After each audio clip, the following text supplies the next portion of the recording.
मैंने last class में जो पढ़ाया था प्रिज्म के क्वेश्चंस, आज भी वही डिस्कस कर रहा हूँ। एक राइट एंगल प्रिज्म है 90, 60, 30, म्यू की वैल्यू 1.5 और साइन इनवर्स 0.67 की वैल्यू 42 डिग्री यूज करूंगा मैं। सवाल ये है कि एक लाइट गिरती है ए बी फेस पे, तो अगर ये लाइट गिरने के बाद बीसी पे आए, बीसी फेस पे, तो क्या होगा, और एसी पे लाइट जाए तो क्या होगा। एक बात बताओ, सबसे पहले इस फेस के लिए तो आई 0 डिग्री है, तो आर भी क्या हो जाएगा 0 डिग्री, सीधे लाइट आ जाएगी। अब लाइट बी से भी गिरेगी तो क्या होगा, पहले नॉर्मल डालो। अब देखो ये एंगल कितना हो जाएगा, तो ये जो लाइट, ये जो आ रहा है ये ए बी का परपेंडिकुलर, और ये जो बीसी का परपेंडिकुलर ये वाला, तो ए बी और बीसी अगर 60 है तो ये भी 60 डिग्री हो जाएगा इंसिडेंट एंगल, क्योंकि ये जो मैंने कहा था ना कि दो लाइन एंगल बनाते हैं, उसके नॉर्मल भी वही बनाते हैं। तो जो लाइट आ रही है वो ए बी के परपेंडिकुलर और जो नॉर्मल आ रहा है वो बीसी के परपेंडिकुलर। तो अगर ए बी और बीसी आपस में 60 बना रहे हैं तो ये दोनों तो इसी दोनों के नॉर्मल है, तो ये भी 60 बनाएंगे। तो अगर मैं बोलूं बीसी फेस के लिए इंसिडेंट एंगल कितना हो गया 60 डिग्री। अब निकालते हैं, अब ये डेंसर मीडियम है, बाहर रेयर मीडियम है, तो जब भी लाइट डेंसर से रेयर आती है तो 3 स्टोरी बन सकती है, या तो लाइट अंदर रह जाए, या लाइट सरफेस पे चली जाए, या दूसरे मीडियम में आ जाए। तो अब यहां चेक करना पड़ेगा कि क्या होगा। तो इसके लिए पहले क्रिटिकल एंगल निकाल लो। क्रिटिकल एंगल का फॉर्मूला क्या होता है, साइन इनवर्स 1/μ, 1 लेंगे ना, बाहर एयर मीडियम है ना, 1/1.5 सॉल्व करोगे 1/1.5 को तो साइन इनवर्स 0.67 ही आएगा, जिसके लिए दे रखा है 42 डिग्री हो जाएगा। यानी कि क्रिटिकल एंगल इस सवाल में 42 डिग्री है। और यहां का देखो तो इंसिडेंट क्रिटिकल से क्या हो गया, ज्यादा हो गया। इंसिडेंट 60, क्रिटिकल है 42 डिग्री, तो इंसिडेंट क्रिटिकल से ज्यादा हो रहा है, तो क्या हो जाएगा TIR, यानी लाइट अंदर ही रह जाएगी, लाइट रिफ्लेक्ट हो जाएगी। अब मान लो केस 2 कि यही लाइट जो आप गिरा रहे थे,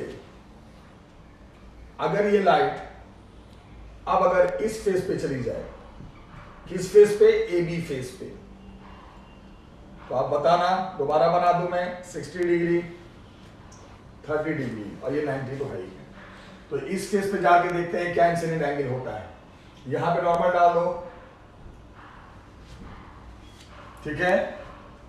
अब जरा मुझे एक बात का जवाब देना, ये जो नॉर्मल है वो AB का परपेंडिकुलर, और जो लाइट आ रही है इंसिडेंट लाइट वो AC का परपेंडिकुलर, यानी ये लाइट और ये नॉर्मल AB और BC AC के क्या है, परपेंडिकुलर हैं।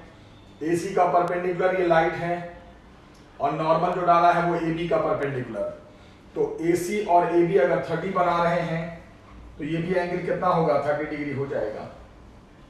वही कॉन्सेप्ट, ये दोनों इन दोनों के परपेंडिकुलर, यानी यहां पर जो इंसिडेंट है वो 30 डिग्री है, यानी यहां का इंसिडेंट तो क्रिटिकल से कम है, क्रिटिकल 42 डिग्री है, और यहां का इंसिडेंट इस सरफेस के लिए 30 डिग्री आ रहा है। तो जब इंसिडेंट क्रिटिकल से कम हो जाए तो लाइट बाहर चली जाती है, यानी अब लाइट बाहर चली जाएगी, डेंसर से रेयर चली जाएगी, अभी फ्रॉम नॉर्मल से अभी चली जाएगी। बस यहां का इंसिडेंट 60, इस सरफेस का इंसिडेंट 30 ज्योमेट्री से, यहां का इंसिडेंट क्रिटिकल से ज्यादा तो TIR हो जाएगा, यहां का इंसिडेंट क्रिटिकल से कम हो रहा है तो वो रिफ्रैक्ट हो जाएगी दूसरे मीडियम में। दैट वाज द क्वेश्चन, बस बताना था कि क्या होगा। डेंसर से रेयर में या तो TIR होता है, या बाहर जाती है, या सरफेस पे आती है। तो ये एग्जांपल था जो मैंने कराया। दूसरा एग्जांपल इस वीडियो में आपको मिलेगा, देखना। दूसरा एग्जांपल क्या है वो देखो। दूसरा एग्जांपल बच्चे ये है कि एक प्रिज्म है, राइट एंगल प्रिज्म है।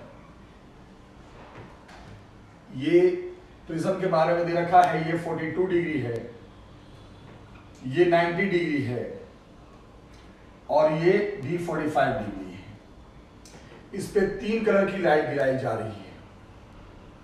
वो कलर क्या क्या है सुन लो। ब्लू है, ग्रीन है, रेड है। ए, बी, सी और तीनों कलर का अपना अपना म्यू दे रखा है। ब्लू कलर का दे रखा है 1.39। तीनों कलर का अपना अपना म्यू दे रखा है बच्चे। ग्रीन कलर का म्यू 1.44। रेड कलर का म्यू, ग्रीन कलर का म्यू 1.44। रेड कलर का म्यू 1.47। अब कलर का भी म्यू होता है, जैसे कि मीडियम का तो म्यू अलग अलग होता है। कलर अगर बदलोगे लाइट की तो हर कलर का भी म्यू अलग अलग होता है, इस बात का ध्यान रखना। तो हर कलर का अपना अपना क्रिटिकल एंगल भी निकालना पड़ेगा जब म्यू अलग अलग है। तो ब्लू के लिए sine inverse mu of blue लेंगे। ग्रीन कलर के लिए अगर निकालेंगे क्रिटिकल एंगल तो साइन इनवर्स 1/म्यू किसका लेंगे, ग्रीन का लेंगे। रेड का निकालना है, साइन इनवर्स 1/म्यू लेंगे। ये फिक्स वैल्यू होती है। तो जब सॉल्व करोगे तो ब्लू कलर के लिए जो क्रिटिकल एंगल आएगा 43 डिग्री। ग्रीन कलर के लिए याद रखना, डायरेक्ट सब रखने वाली चीज है, 44 डिग्री होता है। और रेड के लिए 46 डिग्री। ये आपके पास ये फिक्स वैल्यू होती है। ये तीनों की क्रिटिकल एंगल की वैल्यू आपको याद रखनी है, कई बार आ चुका है पेपर में। तो अब क्या करें, आप देखते हैं क्या होगा। तो या ए बी के लिए तो लाइट सरफेस के नॉर्मल आ रही है, वो सीधे निकल जाएगी। यहां भी सीधे निकल जाएगी, यहां भी सीधे निकल जाएगी। क्यों? क्योंकि सरफेस के कैसे आ रही है, नॉर्मल लाइट आ रही है। अब मेन तो देखना है अब डेंसर से रेयर जाने के केस में क्या होगा। यहां पे नॉर्मल डाल दो, यहां पे नॉर्मल डाल दो, यहां पे नॉर्मल डाल दो। सबका इंसिडेंट एंगल देखो एक ही होगा 45। इसका भी कितना होगा 45। इसका भी कितना होगा 45। अभी बताया ना ज्योमेट्री का कॉन्सेप्ट। ये दोनों लाइन को देखो और इन दोनों को देखो। ये दोनों इन दोनों के परपेंडिकुलर्स हैं। ये वाला इसका है, रे जो है वो ए बी का है, और ये जो नॉर्मल डाला है वो तो AC का है ही। तो अगर ये दोनों 45 बना रहे हैं तो यहां पे ये भी क्या होंगे 45 होंगे। ठीक है, अब देखना ब्लू कलर के लिए देखो, अगर ध्यान से आप ब्लू कलर के लिए इंसिडेंट 45 है और ब्लू कलर का क्रिटिकल 43 है। यानी ब्लू कलर का जो इंसिडेंट है वो क्रिटिकल से ज्यादा है। तो क्या हो जाएगा TIR। अब आप देखो for green colour, green colour के लिए क्रिटिकल कितना है 44। यहां भी इंसिडेंट क्रिटिकल से ज्यादा है, 45 है और क्रिटिकल 44 है। तो यहां भी क्या हो जाएगा TIR। दोनों राइट। कौन कौन सी, ब्लू वाले भी TIR कर देगा और ग्रीन वाला भी कर देगा। लेकिन आप रेड को देखो, रेड का इंसिडेंट तो 45 ही है, इंसिडेंट तो 45 है सबका, बट यहां देखो तो क्रिटिकल 46 है। तो अगर रेड के लिए देखोगे, रेड कलर के लिए इंसिडेंट क्रिटिकल से कम है। इंसिडेंट 45 और क्रिटिकल 46, इंसिडेंट कम है। तो जहां इंसिडेंट कम होता है वहां लाइट दूसरे मीडियम में चली जाती है, क्योंकि रेयर में जा रही है, नॉर्मल से अवे चली जाएगी। तो क्या बोलोगे कि सर यहां पे 2 कलर में TIR होगा और एक कलर बाहर चली जाएगी। कौन सी कलर, रेड कलर, क्योंकि उसके लिए इंसिडेंट क्रिटिकल से कम है। और ये तीनों क्रिटिकल वैल्यू आपको याद रखना है, फिक्स होती है। हर कलर का अपना अपना क्या होता है, क्रिटिकल एंगल होता है। तो ये भी एक एग्जांपल था प्रिज्म का। तीसरा एग्जांपल, सारे वही प्रिज्म के ही हैं और TIR पे बेस्ड हैं।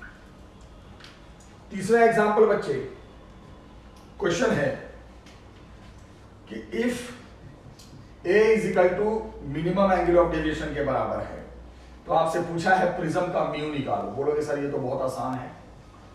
मैंने कहा था मिनिमम एंगल ऑफ डेविएशन के केस में म्यू का फॉर्मूला होता है sine A plus delta minimum by 2 upon sine A by 2।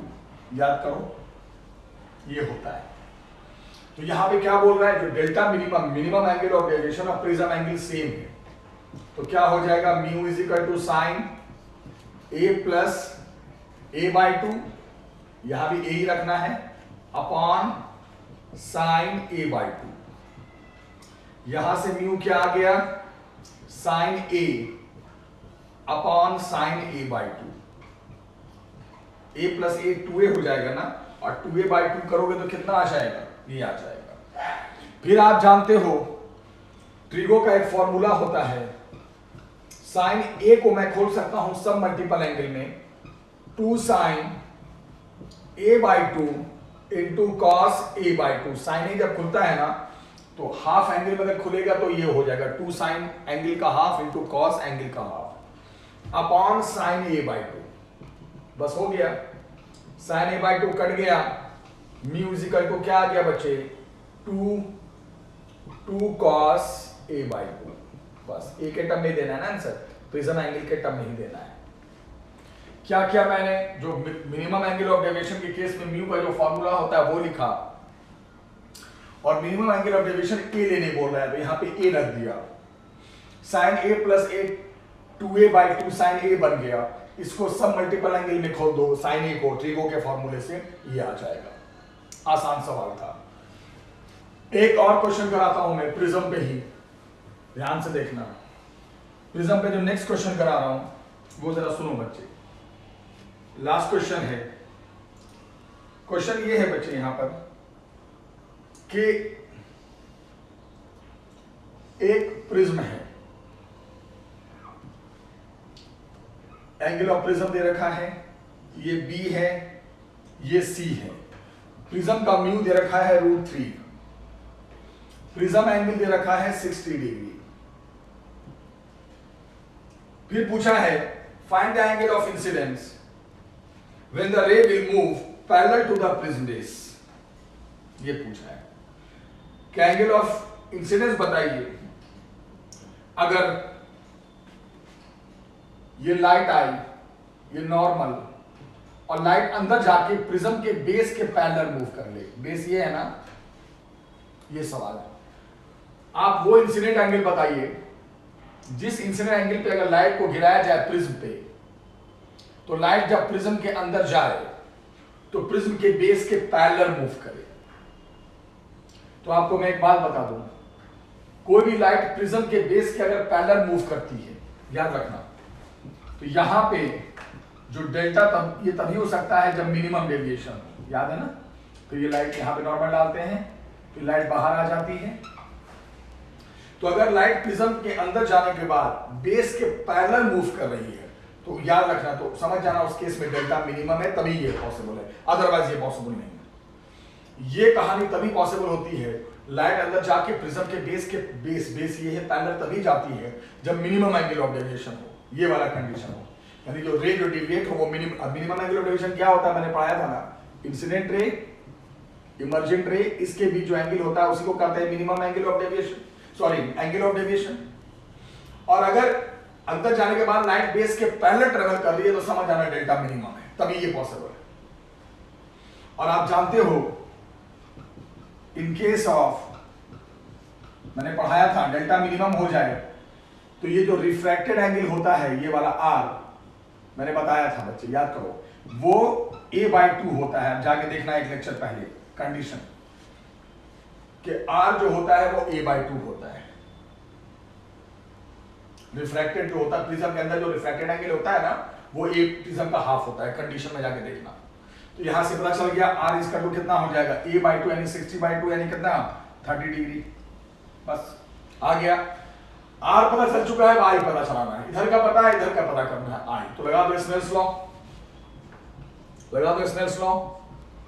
क्या होगा स्नेल्स लॉ, उधर का म्यू यानी एयर का इनटू इधर का angle sine i is equal to इधर का म्यू यानी प्रिज्म का इनटू इधर का एंगल यानी कि साइन r।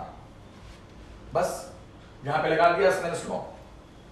एयर का 1 sine i is equal to mu कितना है, √3 और साइन आर, आर कितना आया 30 डिग्री, फिनिश।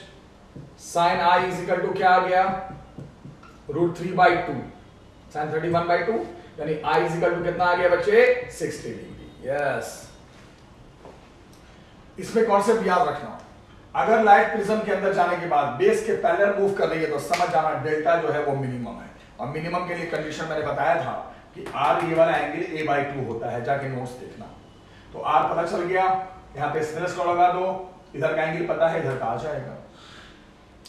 तो ये 4 सवाल प्रिज्म के करवा दिया मैंने, पिछले लेक्चर में भी प्रिज्म का था, आज भी प्रिज्म का कराया, और इस तरह प्रिज्म टॉपिक पूरी तरह से खत्म हो चुका है।